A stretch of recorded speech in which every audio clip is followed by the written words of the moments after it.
Hello दोस्तों, नमस्कार। स्वागत है आप सभी का एजुकेशन मंत्रा में। दोस्तों, सबसे बड़ी खुशखबरी आ चुकी है। 10,000 पदों पर शिक्षक भर्ती बीएड धारियों के लिए ये अच्छी खबर है। सेंट्रल बैंक में निकली है वैकेंसी। डीलेट 2024 के एडमिशन के संबंध में नया लेटर जारी हो चुका है। DSSB पीजीटी एग्जाम 2025 के बारे में हम कुछ डिस्कशन करने वाले हैं। तो चलिए दोस्तों, इस वीडियो को शुरू करें। इसके पहले एक छोटी सी इन्फॉर्मेशन। आज हम बात करने वाले हैं DSSB TGT PGT की बेस्ट बुक के बारे में, जो चच्चू पब्लिकेशन की है। दोस्तों, अगर इस पुस्तक की खास बात करें तो इसमें 15 सॉल्व्ड पेपर अनिवार्य प्रश्न पत्र के दिए गए हैं, जिसमें कि general ability, general awareness, general aptitude, general English और जनरल हिंदी को कवर किया गया है।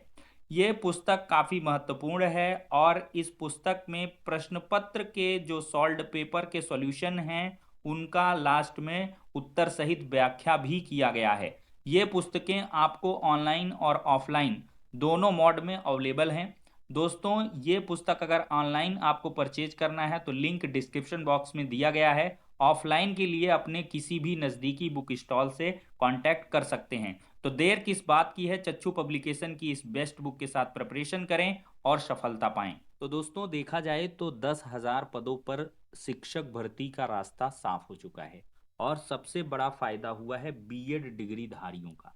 दोस्तों, ये खुशखबरी है जीआईसी वैकेंसी की, जिसका इंतजार एक लंबे समय से चल रहा था कि जीआईसी की वैकेंसी कब आएगी। तो दोस्तों, अब जो रास्ता है वो क्लियर हो चुका है। तो देख लीजिए, यहाँ पर लिखा है माध्यमिक विद्यालयों में 10,000 शिक्षकों की भर्ती का रास्ता साफ। कैबिनेट 22 सर्कुलेशन अधीनस्थ शिक्षा नियमावली में संशोधन को मंजूरी। तो दोस्तों, प्रदेश के माध्यमिक विद्यालयों में सहायता प्राप्त अध्यापक यानी कि एलटी ग्रेड और प्रवक्ता के करीब 10,000 पदों पर भर्ती का रास्ता साफ हो चुका है। प्रदेश कैबिनेट ने 22 सर्कुलेशन यूपी अधीनस्थ शिक्षा सेवा नियमावली 2024 में संशोधन को मंजूरी दे दी है। इसके तहत दोनों पदों पर भर्ती शब्द के लिए योग्यता से समकक्ष शब्द हटा दिया गया है। माध्यमिक विद्यालयों में सहायक अध्यापक के लिए संबंधित विषय में स्नातक यानी कि बीएड या समकक्ष योग्यता रखी गई थी। प्रवक्ता पद के लिए स्नातक बीएड या समकक्ष योग्यता रखी गई थी। कई मामले कोर्ट पहुंचे और समकक्ष योग्यता को चुनौती दी गई। इससे माध्यमिक विद्यालयों में भर्ती अटक गई थी।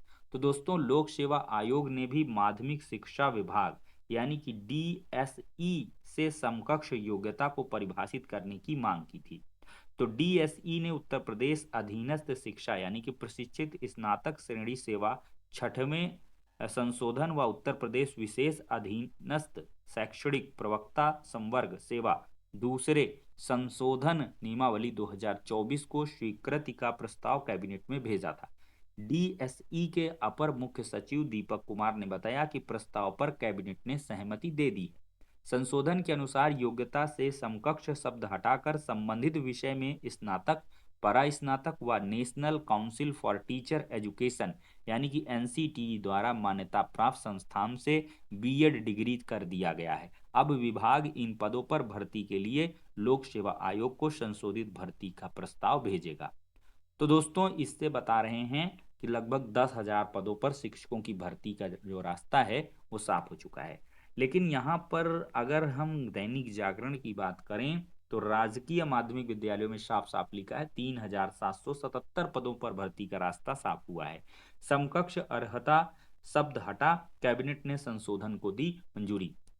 तो दोस्तों, जो ये 3,777 पद हैं, ये नई जीआईसी वैकेंसी के, जो पहले वैकेंसी आई थी उसमें भी कुछ रिक्त पद हैं। तो लगभग ये पद आपके 8-9 हज़ार के करीब हो जाएंगे। लेकिन जब इसका विज्ञापन आएगा तो चीजें और क्लियर हो जाएंगी।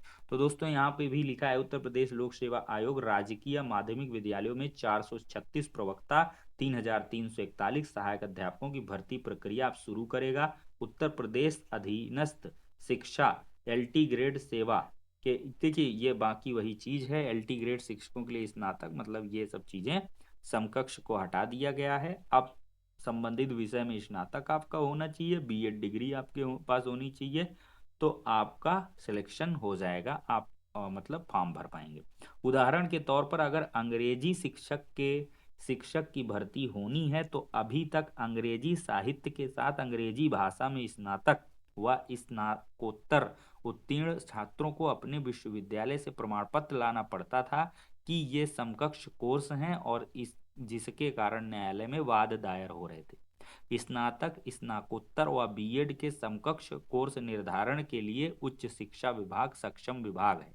ऐसे में इस प्रकरण के निपटारे के लिए उच्च स्तरीय अंतर विभागीय कमेटी बनाई गई, जिसमें माध्यमिक शिक्षा विभाग की ओर से निदेशक माध्यमिक, अपर शिक्षा निदेशक, मुख्य सचिव, ये सब जो है अधिकारी को शामिल किया गया। कमेटी ने बैठक कर तय किया कि नियमावली में संशोधन कर दिया जाए और समकक्ष सबको हटाया जाए, और जिस विषय के सहायक अध्यापक व प्रवक्ता की भर्ती हो विस्तृत विज्ञापन निकाला जाए, जिसके कारण किसी भी तरह की भ्रांति की जो गुंजाइश है वो ना रहे।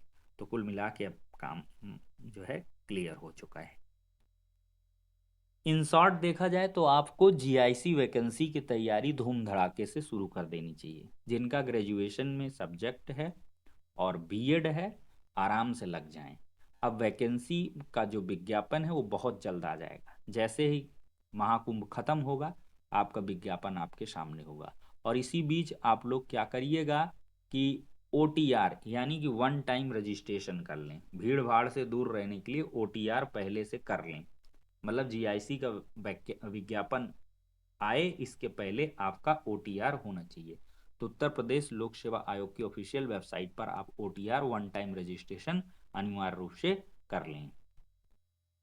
दोस्तों, पीसीएस प्री का परिणाम जल्द घोषित होने के आसार हैं। पीसीएस 2024 की चयन प्रक्रिया अगस्त के अंत तक पूरी करने की तैयारी है और स्टाफ नर्स के एक पद पर चयन। तो दोस्तों, उत्तर प्रदेश लोक सेवा आयोग ने स्टाफ नर्स ग्रेड 2 पुरुष महिला परीक्षा 2021 के तहत पिछड़ा वर्ग की अभ्यर्थी पूनम देवी को चिकित्सा और स्वास्थ्य सेवाएं विभाग उत्तर प्रदेश में स्टाफ नर्स के पद पर सफल घोषित किया है। तो मामला कोर्ट वगैरह का रहा होगा।